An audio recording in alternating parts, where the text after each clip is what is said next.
ମୁଁ ସୌମ୍ୟ ମୋର ଓଡ଼ିଆ ନ୍ୟୁଜ୍ ପ୍ୟାକ୍ଟୁ ଆପଣମାନଙ୍କୁ ସ୍ୱାଗତ। ଚାଲନ୍ତୁ ପରବର୍ତ୍ତୀ ଖବର ଉପରେ ନଜର ପକାଇବା, ଯାହାକି ଆଜି ହେଉଛି 26 ତାରିଖ ସୋମବାର। ଆଜିର ଟପ୍ 20ଟି ଖବର ଉପରେ ନଜର ପକାଇବା ଆଗରୁ ଭିଡ଼ିଓକୁ ଲାଷ୍ଟ ପର୍ଯ୍ୟନ୍ତ ଦେଖନ୍ତୁ। ଭିଡ଼ିଓଟି ଭଲ ଲାଗିଥିଲେ ଚ୍ୟାନେଲକୁ ସବସ୍କ୍ରାଇବ୍ କରି ବେଲ୍ ଆଇକନ୍ ଦବାଇ ଦିଅନ୍ତୁ, ଯାହାକି ଆପଣମାନେ ସର୍ବପ୍ରଥମେ ଭିଡ଼ିଓକୁ ଦେଖିପାରିବେ। ଚାଲନ୍ତୁ ଟପ୍ 20ଟି ଖବର ଉପରେ ନଜର ପକାଇବା। ପରବର୍ତ୍ତୀ ଖବର ପ୍ରଧାନମନ୍ତ୍ରୀ ଆବାସ ଯୋଜନା ହିତାଧିକାରୀଙ୍କୁ ନେଇ ଆସିଲା ବଡ଼ ଅପଡେଟ୍।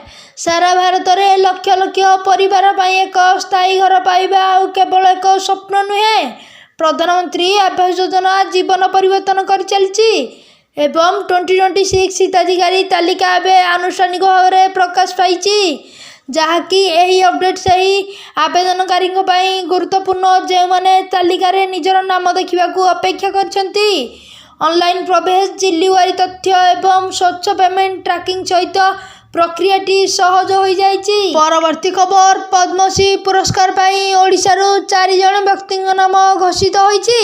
ସେମାନେ ହେଲେ ଚରଣ ହେମ୍ବ୍ରମ, ସୀମାଞ୍ଚଳ ପାତ୍ର, ଶରତ କୁମାର ପାତ୍ର ଏବଂ ମହେନ୍ଦ୍ର କୁମାର ମିଶ୍ର। ସାହିତ୍ୟ ଓ ଶିକ୍ଷା କ୍ଷେତ୍ରରେ ଅବଦାନ ପାଇଁ ଚରଣ ହେମ୍ବ୍ରମଙ୍କୁ ଏହି ସମ୍ମାନ ମିଳିବ। ପଦ୍ମ ପୁରସ୍କାର ତାଲିକାରେ ଏଥର 5 ଜଣଙ୍କୁ ପଦ୍ମ ବିଭୂଷଣ, 13 ଜଣଙ୍କୁ ପଦ୍ମଭୂଷଣ ଓ 113 ଜଣଙ୍କୁ ପଦ୍ମଶ୍ରୀ ସମ୍ମାନ ପାଇଁ ବାଛିବା ଯାଇଛି। ପରବର୍ତ୍ତୀ ଖବର ଆଜିର ଡିଜିଟାଲ ଯୁଗରେ ଆଧାର ପ୍ରତ୍ୟେକ ଭାରତୀୟଙ୍କ ପାଇଁ ସବୁଠାରୁ ଗୁରୁତ୍ୱପୂର୍ଣ୍ଣ ପରିଚୟପତ୍ର ପାଲଟିଛି। ତଥାପି ଯେତେବେଳେ ମୋବାଇଲ ନମ୍ବର ପରିବର୍ତ୍ତନ କିମ୍ବା ଅପଡେଟ୍ କରିବା କଥା ଆସେ, ସେତେବେଳେ ଏହି ପ୍ରକ୍ରିୟା ଅଧିକାଂଶ ଲୋକଙ୍କ ପାଇଁ ବହୁତ କଷ୍ଟକର ପ୍ରମାଣିତ ହୁଏ।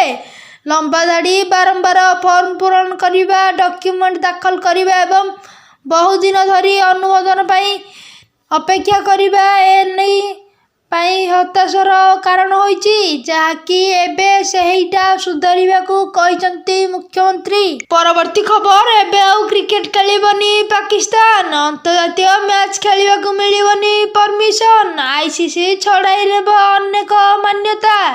କିଛି ଏପରି ପାକିସ୍ତାନ କ୍ରିକେଟ ବୋର୍ଡ ସହ ଘଟିବା ନେଇ ଆଶଙ୍କା ପ୍ରକାଶ ପାଇଛି। ଆଇସିସି ମଧ୍ୟ ପିସିବିକୁ ଦେଇଛି ଧମକ ଦେବା ପରେ ତାଗିଦ କରିଛି ଆଇସିସି।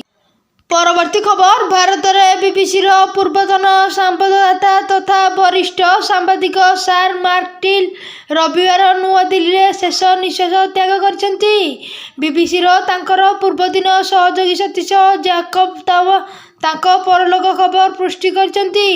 ପରଲୋକ ବେଳକୁ ତାଙ୍କୁ 90 ବର୍ଷ ବୟସ ହୋଇଥିଲା। ବିବିସିରୁ ଇସ୍ତଫା ଦେବା ପରେ ସେ ସ୍ୱତନ୍ତ୍ର ପତ୍ରକାର ରୂପେ ଭାରତରେ କାମ କରୁଥିଲେ। ପରବର୍ତ୍ତୀ ଖବର ଫେବୃଆରୀ 3ରୁ ସାଧାରଣ ଲୋକଙ୍କ ପାଇଁ ଖୋଲିବ ରାଷ୍ଟ୍ରପତି ଭବନର ପ୍ରସିଦ୍ଧ ଅମୃତ ଉଦ୍ୟାନ। ଏହା ମାର୍ଚ୍ଚ 31 ପର୍ଯ୍ୟନ୍ତ ଖୋଲା ରହିବ।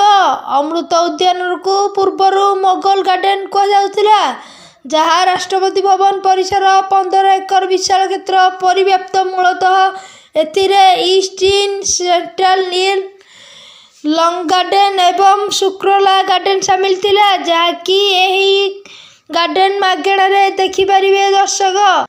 ପରବର୍ତ୍ତୀ ଖବର ପଦ୍ମଶ୍ରୀ ପୁରସ୍କାର ପାଇଁ ଓଡ଼ିଶାରୁ 4 ଜଣ ବ୍ୟକ୍ତିଙ୍କ ନାମ ଘୋଷିତ ହୋଇଛି। ସେମାନେ ହେଲେ ଚରଣ ହେମ୍ବ୍ରମ, ସୀମାଞ୍ଚଳ ପାତ୍ର, ଶରତ କୁମାର ପାତ୍ର ଏବଂ ମହେନ୍ଦ୍ର କୁମାର ମିଶ୍ର। ସାହିତ୍ୟ ଓ ଶିକ୍ଷା କ୍ଷେତ୍ରରେ ଅବଦାନ ପାଇଁ ଚରଣ ହେମ୍ବ୍ରମଙ୍କୁ ଏହି ସମ୍ମାନ ମିଳିବ। ପଦ୍ମ ପୁରସ୍କାର ତାଲିକାରେ ଏଥର 5 ଜଣଙ୍କୁ ପଦ୍ମ ବିଭୂଷଣ, 13 ଜଣଙ୍କୁ ପଦ୍ମଭୂଷଣ ଓ 113 ଜଣଙ୍କୁ ପଦ୍ମଶ୍ରୀ ସମ୍ମାନ ପାଇଁ ବାଛିବା ଯାଇଛି। ପରବର୍ତ୍ତୀ ଖବର ପୁଣି ଆଉ ଜଣେ ହିନ୍ଦୁଙ୍କ ଉପରେ ବାଂଲାଦେଶ ଆକ୍ରମଣ କରିଛି। ଏପରି ଘୃଣ୍ୟ ଅତ୍ୟାଚାର ନରସିଂହଗଡ଼ ଜିଲ୍ଲାରେ ଦେଖିବାକୁ ମିଳିଛି। ଜଣେ 23 ବର୍ଷୀୟ ଯୁବକ ଏହି ଆକ୍ରମଣ ଶିକାର ହୋଇଥିବା ଜଣାପଡ଼ିଛି।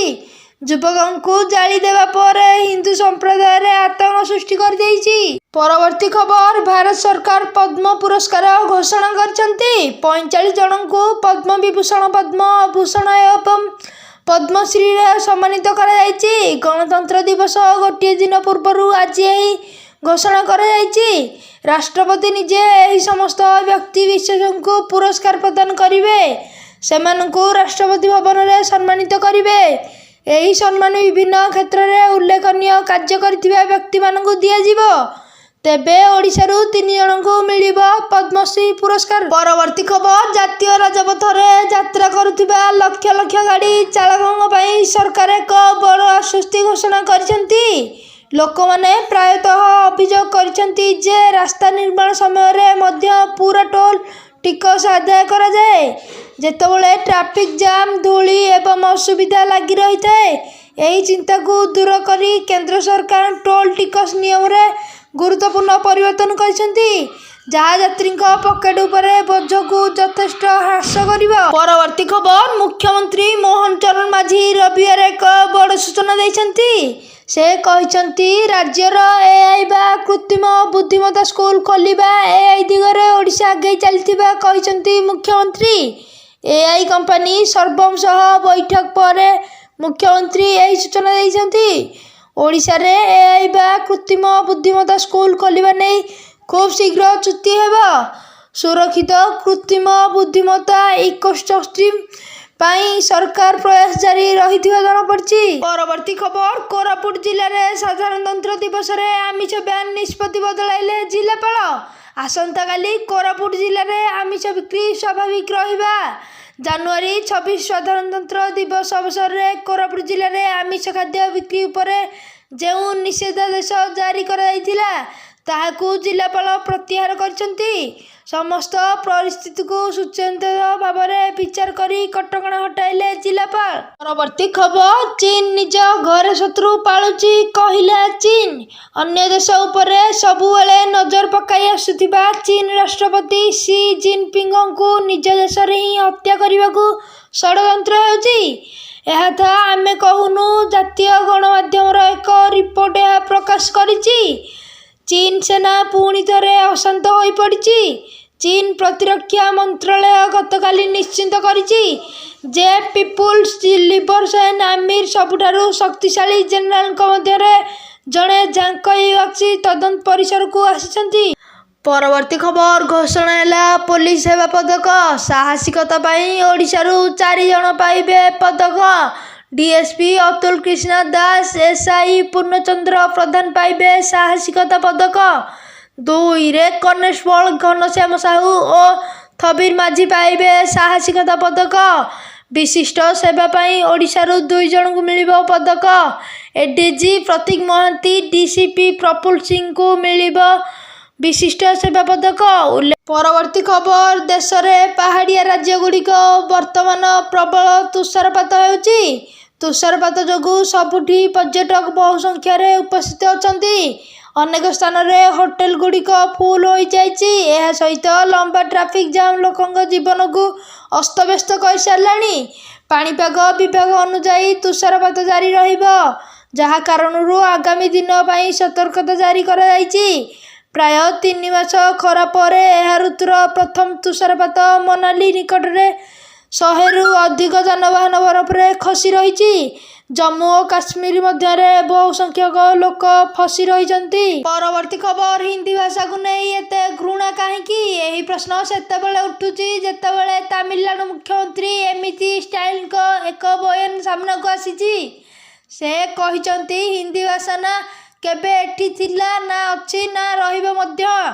ଏବେ ଷ୍ଟାଇଲଙ୍କ ଏହି ବୟାନକୁ ନେଇ ଚର୍ଚ୍ଚା ଆରମ୍ଭ ହୋଇଯାଇଛି। ରବିବାର ଦିନ ରାଜ୍ୟର ଶାସକ ଡିଏମ୍କେ ଚେନ୍ନାଇ ଭାଷା ଶହୀଦ ଦିବସ ପାଳନ କରିଥିଲା। ଏହି ଅବସରରେ ମୁଖ୍ୟମନ୍ତ୍ରୀ ଅତୀତରେ ହିନ୍ଦୀ ବିରୋଧୀ ଆନ୍ଦୋଳନରେ ସମୟ ପ୍ରାଣ ହରାଇଥିବା ରାଜ୍ୟର ଭାଷା ଶହୀଦମାନଙ୍କୁ ଶ୍ରଦ୍ଧାଞ୍ଜଳି ଅର୍ପଣ କରିଥିଲେ। ଆଉ କହିଥିଲେ, ଜାତୀୟ ଶିକ୍ଷାନୀତି 2020 ଭାରତୀୟ ଭାଷାଗୁଡ଼ିକୁ ଗୁରୁତ୍ୱ ଦିଏ ଏବଂ ଏଥିରେ କୌଣସି ସ୍ଥାନ କେବଳ ହିନ୍ଦୀ ପଢ଼ାଯିବା ଉଚିତ ବୋଲି କୁହାଯାଇନାହିଁ। ଖବର, ସମ୍ମାନଯୋଗ୍ୟ ପଦ୍ମ ପୁରସ୍କାର। ମୋଟ 131 ଜଣ 226 ବର୍ଷ ପଦ୍ମ ପୁରସ୍କାର ପାଇବେ। 5 ଜଣଙ୍କୁ ପଦ୍ମବିଭୂଷଣ, 13 ଜଣଙ୍କୁ ପଦ୍ମଭୂଷଣ, 113 ଜଣଙ୍କୁ ପଦ୍ମଶ୍ରୀ ସମ୍ମାନିତ କରାଯିବ। ଚଳିତ ବର୍ଷ କ୍ରୀଡ଼ା କ୍ଷେତ୍ର ଉଲ୍ଲେଖନୀୟ ଅବଦାନ ପାଇଁ 9 ଜଣ ପାଇବେ ପଦ୍ମ ପୁରସ୍କାର। ସେଥିରେ ଅଛନ୍ତି ରୋହିତ ଶର୍ମା। ପରବର୍ତ୍ତୀ ଖବର, ମିଳିବ ଅସ୍କ ଚକ୍ର। ଗ୍ରୁପ କ୍ୟାପ୍ଟେନ୍ ଶୁଭ୍ରାଂଶୁ ଶୁକ୍ଲାଙ୍କୁ ଅନ୍ତର୍ଜାତୀୟ ସ୍ପେସ୍ ଷ୍ଟେସନ ISSର ଐତିହାସିକ ମହାକାଶ ମିଶନ ପାଇଁ ଅଶୋକ ଚକ୍ରରେ ସମ୍ମାନିତ କରାଯିବ। ଏହି ସମୟରେ ଶୁଭ୍ରାଂଶୁ ଶୁକ୍ଲା ଅନେକ ଆହ୍ୱାନପୂର୍ଣ୍ଣ ପରିସ୍ଥିତିର ସମ୍ମାନ କରିଥିଲେ ଓ ଅନ୍ତର୍ଜାତୀୟ ମଞ୍ଚରେ ଭାରତକୁ ଗୌରବାନ୍ୱିତ କରିଥିଲେ। ତାଙ୍କର ଏହି ଅସାଧାରଣ ଓ ଅପ୍ରତ୍ୟାଶିତ ସଫଳତାକୁ ଦେଖି ଅଶୋକ ଚକ୍ର ସମ୍ମାନିତ କରାଯିବ ନେଇ ନିଷ୍ପତ୍ତି ନିଆଯାଇଛି।